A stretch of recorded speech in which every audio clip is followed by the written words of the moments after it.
শোনো শোনো বন্ধুরা, আমাকে 24 ঘন্টায় শক্ত কার্পেটের উপরে থাকা লাগবে। এই ঘরে সবকিছু কার্পেটে তৈরি, এমনকি খাট চেয়ার সবকিছু। আর আমার সময়টা শুরু করলাম দুপুর 1টা থেকে। দেখো চম্পা, এখানে 10টা বোতল লাগানো আছে, প্রতি 2 ঘন্টা পর পর একটা করে বোতল কাটা লাগবে। তাহলে আমি প্রথম বোতলটা কেটে দিকে। আরে আমার তো জুতা ছাড়া এখানে 2 ঘন্টা থাকা লাগবে। চম্পা, তুমি এখন 2 ঘন্টা এখানে খালি পায়ে দাঁড়াই থাকো। আরে ভাই, আমার পায়ে মেলা ব্যথা করতেছে, এবারটাতে জুতাটা দাও। চম্পা, আগে আরেকটা বোতলে দড়িটা কাটো। ঠিক আছে, আমি আরেকটা বোতলে দড়ি কাটতেছি। আমাকে তো 1 ঘন্টার জন্য।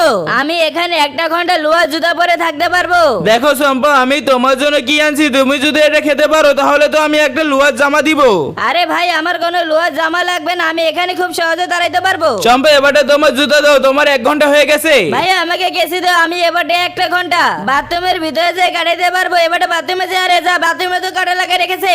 মা গো মা, আমার তো মেলা ব্যথা করতেছে। ভাই কেসিটা দাও, আমি আবার কেটে দেখবো এবারে কি পাই। চম্পা, তোমাকে টানা 1 ঘন্টা শক্ত প্লাস্টিকের উপরে দাঁড়ানো লাগবে। ভাই তুমি আমাকে দিয়ে আর কি কি করাবা তা দেখার আগে তুমি যদি মহান আল্লাহ তাআলাকে ভালোবাসো তাহলে এই ভিডিওতে একটা লাইক আর একটা সাবস্ক্রাইব করে দিবা। চম্পা, তুমি তো আজকের মতো জিতে গেছো, আর মনে হয় না জিততে পারবা।